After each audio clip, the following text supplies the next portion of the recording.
Religious people often say atheists make them uncomfortable because they reject God. But that's usually not the real reason. The real reason is much deeper. Because an atheist does not just reject a belief. They quietly force a terrifying question into the room. If someone can live peacefully without my religion, then how necessary is my religion really?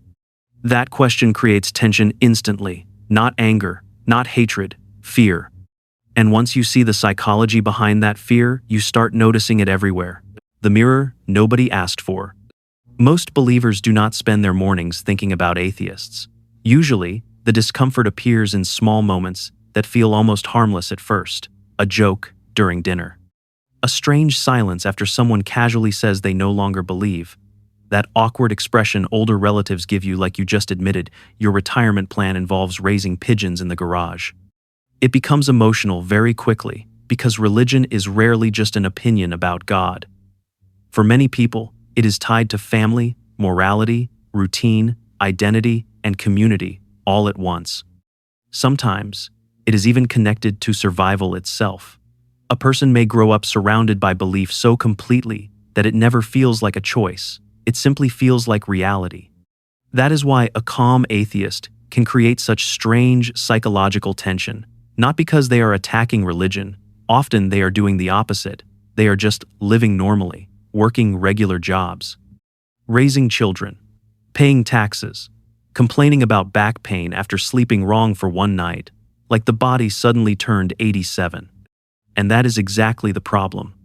Many religious stereotypes depend on atheists appearing miserable, arrogant, immoral, or spiritually empty. But when a non-believer seems emotionally stable and genuinely kind, the old categories stop working. The mind suddenly faces a contradiction it does not know how to organize. Psychologists call this cognitive dissonance. Your brain wants consistency. If someone believes morality requires God, then meeting a deeply moral atheist creates tension immediately. The brain now has two choices: reconsider the belief or protect the belief.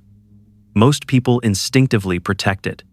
Not because they are foolish, because human beings are emotional creatures first and rational creatures second. If humans were fully rational, casinos would disappear overnight and nobody would send emotional text messages after midnight while listening to songs from 1984. Religion is no exception to this pattern. In fact, the tension becomes even stronger when belief is connected to fear. Fear of death, fear of punishment, fear of chaos, fear that life may not have ultimate meaning. Because now the atheist is not simply disagreeing with the system, they appear to be living outside the fear itself. And that can feel deeply unsettling to someone whose entire emotional world was built around that structure. Which means the discomfort often has less to do with atheism and more to do with what belief is quietly protecting underneath. Faith is often emotional architecture. People often talk about religion as if it begins with logic and evidence. As if everyone sat down one day, calmly compared every major religion on earth, and selected one like they were researching refrigerators online at 2 a.m. That is not how belief usually works. Most people inherit religion emotionally long before they examine it intellectually. A child learns faith the same way they learn language, through trust, through repetition, through belonging. A mother prays before dinner. A father speaks about God with certainty. Grandparents repeat stories that become part of family identity. The community quietly rewards belief and treats doubt like something embarrassing. Before a child is even capable of critical thinking, religion becomes emotionally connected to safety, love, and acceptance. That connection runs deep, much deeper than most public debates admit. Because once a belief fuses itself to identity, questioning it no longer feels like an intellectual exercise. It feels dangerous. That is why conversations between believers and atheists so often fail to reach each other. One person thinks they are discussing facts and arguments. The other person feels like their emotional foundation is under attack. Those are completely different conversations. And here is the uncomfortable part many people avoid admitting. A surprising number of religious people already carry private doubts. Studies consistently show that doubt inside religious communities is extremely common. far more common than people publicly reveal. But in many communities, doubt is treated almost like contamination, something to hide, something to confess quietly, something to bury under stronger belief and louder certainty. Then suddenly someone appears and says, "I doubted too, and I left." That changes everything. Now the hidden doubt has a face, a real human being standing there calmly, buying groceries, paying bills, arguing with customer service about internet problems like everyone else. And their existence proves something psychologically explosive. Leaving is possible. Once the mind recognizes something is possible, it becomes very difficult to completely ignore it again. That is why some religious communities react more harshly to former believers than lifelong atheists. Former believers crossed the invisible border and survived. They become living proof that certainty is not permanent. And certainty is often the emotional glue holding entire communities together. Without it, uncomfortable questions start multiplying. What if fear shaped my beliefs more than truth? What if I never fully chose this? What if certainty itself is the illusion?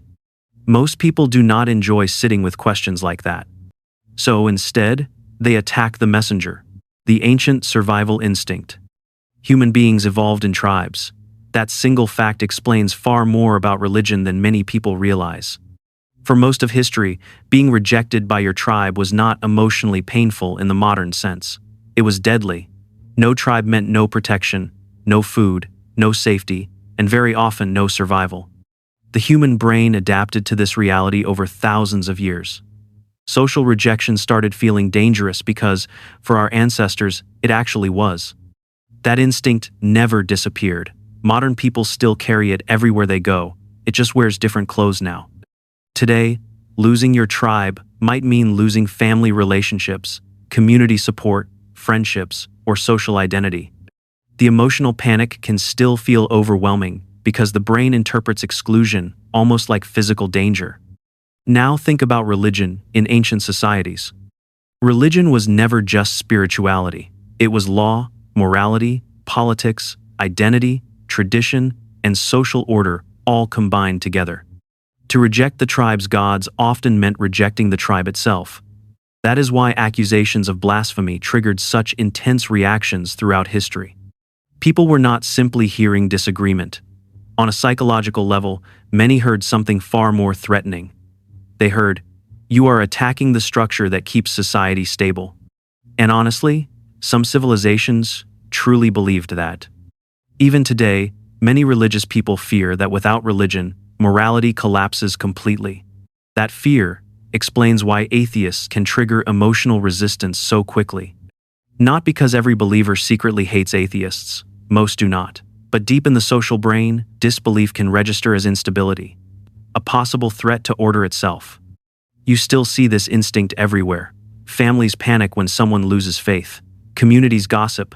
Friendships suddenly become strained, not always because people are cruel, often because they are afraid. Afraid that one person questioning belief could influence everyone else. And historically, that sometimes happened. Ideas spread very quickly once people feel permission to question things.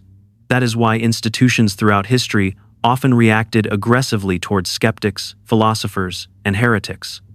Not because questions physically harmed society, but because questions spread uncertainty. Once one person says, "Wait a minute," other people begin hearing their own hidden doubts louder. Religious authorities understood this long before modern psychology existed. Control the questions and you control the stability of the group. And here's the strange irony. Many atheists assume believers mainly fear hell, but often believers fear social isolation far more. Losing family, losing community, losing identity. That fear is very real. Sometimes religion survives not only because people are convinced it is true, but because leaving feels emotionally catastrophic, which leads to an uncomfortable realization. For many people, belief is not just about God. It is about belonging. Why calm atheists feel more threatening than angry ones. This part surprises many people because they assume loud atheists create the biggest reactions. In reality, aggressive atheists are often easier for believers to dismiss. If someone sounds bitter, arrogant, or openly hostile toward religion, the mind can quickly place them into a comfortable category. They are angry. They hate God. They are spiritually lost. Once that label is applied, the believer's worldview stays protected. The atheist becomes predictable, easy to explain away. But calm atheists create a completely different psychological problem. A peaceful atheist does not fit the expected narrative, especially when that person is thoughtful, emotionally stable, and genuinely kind. If they used to be religious, the tension becomes even stronger. Now they are not simply an outsider criticizing belief. They are someone who once stood inside the system and calmly walked away from it. That unsettles people far more than anger ever could. Because many religious systems quietly depend on a powerful assumption. The assumption is that without God, people eventually become empty, immoral, or lost. But reality does not always cooperate with that story. Many atheists build meaningful lives. They raise loving families, develop strong moral principles, care deeply about other people, and find purpose without religion. That creates a serious psychological conflict for believers who were taught morality depends entirely on faith. If goodness can exist outside religion, then religion loses part of its monopoly on meaning. And that realization can feel deeply destabilizing. Not because morality disappears, but because certainty disappears. Human beings crave certainty almost instinctively. Even false certainty can feel emotionally comforting. Honestly, fortune tellers have survived for centuries because confident answers calm anxious minds. Some people would probably trust a psychic squirrel if it delivered predictions with enough confidence and a serious facial expression.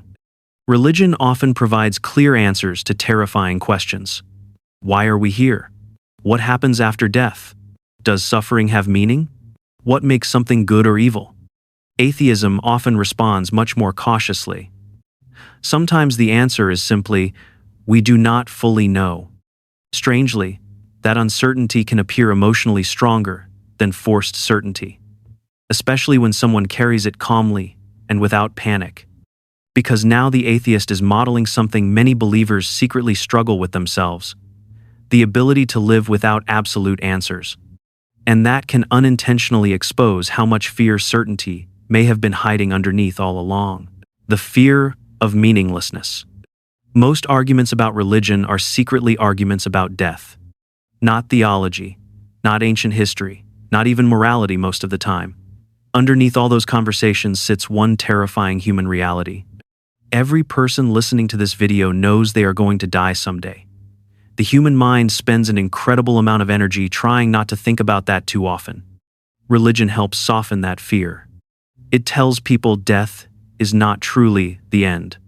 That suffering has meaning. That justice eventually arrives, even if life feels unfair now. In a universe that can often seem cold and indifferent, those ideas become emotionally powerful. And honestly, many atheists underestimate just how powerful. For some believers, religion was not simply a philosophical system. It was the thing that carried them through unbearable pain. Grief after losing someone they loved. Addiction, loneliness, trauma. Moments where life became so heavy, they barely recognized themselves anymore. So when atheists criticize religion too casually, believers may hear something completely different from what was intended. They may hear, the thing that kept you alive is foolish. That creates defensiveness immediately. Makes sense, right? Human beings protect emotional survival tools, even imperfect ones. A person who survived a storm using a broken umbrella is still emotionally attached to the umbrella afterward. But here is where the tension becomes psychologically fascinating.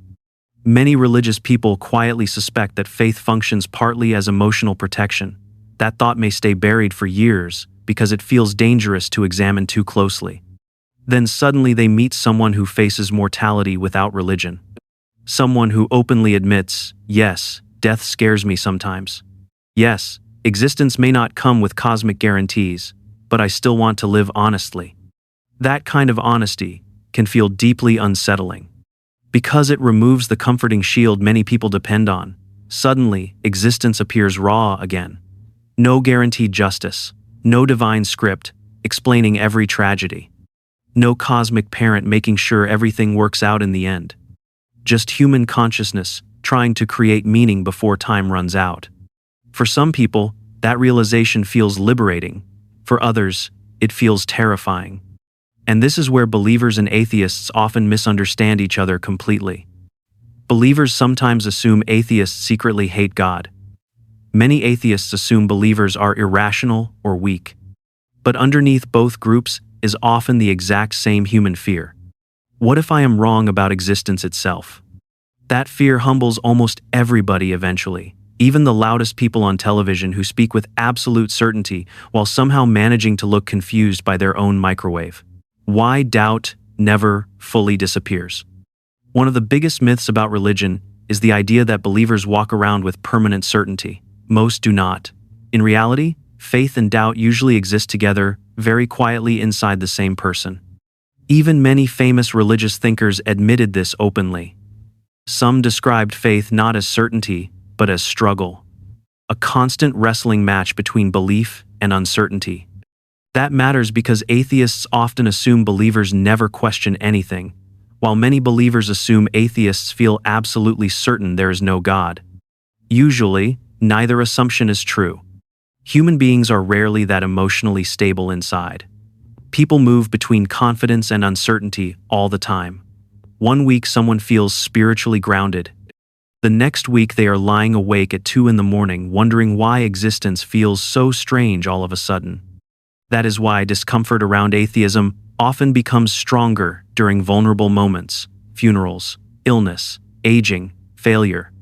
Those experiences naturally reopen existential questions people normally keep buried under routine and distraction. Then, someone nearby appears calm without religious certainty. That can intensify internal conflict immediately. Not because the atheist created the doubt was already there. The atheist simply gave it permission to breathe.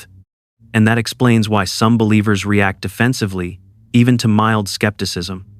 Sometimes a small question suddenly feels emotionally threatening far beyond what the conversation actually deserves. Not because the question itself is devastating, but because the person was already struggling to hold fragile certainty together internally. Honestly, every human being does this somewhere. Politics, relationships, identity. People protect emotional foundations fiercely, especially foundations built over decades. An older believer who spent their entire life inside religion may not hear criticism as a simple disagreement. They may hear something much more painful. Your whole life was built on illusion. That idea feels psychologically devastating to most people. Probably to you. Probably to me too. Which means something important often gets missed in these conversations. Discomfort is not automatically proof that someone is foolish or evil. Sometimes discomfort is simply what happens when identity collides with uncertainty. And religion may be one of the most identity-connected systems humans ever created. Which leads to the strangest part of all, the hidden similarity between believers and atheists. At first glance, believers and atheists seem completely opposite. One side believes in God, the other rejects belief entirely. It sounds simple enough. But human beings are almost never that simple. Underneath nearly every religious argument sits the same terrifying human problem. How do you live knowing you are going to die someday? That is the real conversation, hiding beneath debates about scripture, morality, science, or faith. Both believers and atheists are trying to answer the same emotional questions. What gives life meaning? How do we deal with suffering? How do we handle fear? How do we continue living while knowing time eventually runs out? Religion often answers with transcendence, a larger purpose, a cosmic story, a reality beyond death itself. Atheism often answers with acceptance, the idea that meaning must be created within life rather than guaranteed from outside it. But both are responses to the exact same human condition. And here is where the irony appears. Extreme certainty exists on both sides. Some believers act as though questioning faith is dangerous or forbidden. Meanwhile, some atheists treat all religious belief as intellectual weakness. Both reactions can become emotional armor. Because certainty feels safe. Ambiguity does not.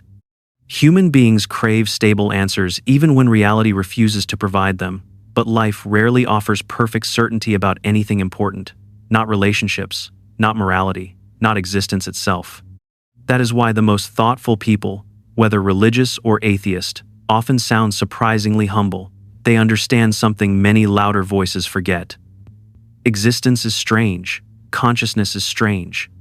Reality itself is strange. We are tiny creatures living on a spinning planet, arguing about eternity while forgetting passwords, reheating coffee 3 times, and making strange noises every time we stand up after age 50. Humility starts making sense eventually. And maybe that is the deeper reason atheists make some religious people uncomfortable, not because atheists are evil, not because religion is automatically false, but because atheists force an uncomfortable question into the open. Would your beliefs remain exactly the same if fear disappeared completely? That question cuts deeper than theology. Because sometimes belief is genuine faith, and sometimes belief is emotional protection wearing the clothes of faith. Most people never fully separate the two. In the end, this was never only about atheists. It was about certainty, fear, identity, and the uncomfortable reality that no human being fully understands existence. Because once someone proves it is possible to live morally, peacefully, and meaningfully outside your belief system, a deeper question quietly appears. Not, are they wrong? But, what exactly is my belief protecting inside me? That question can strengthen faith for some people. For others, it can unravel years of certainty. Sometimes it does both at the same time. And maybe that is why these conversations become so emotional. Not because people hate truth, but because truth can shake the foundations people built their entire lives upon. And whether someone is religious or atheist, almost nobody enjoys feeling the ground move beneath them.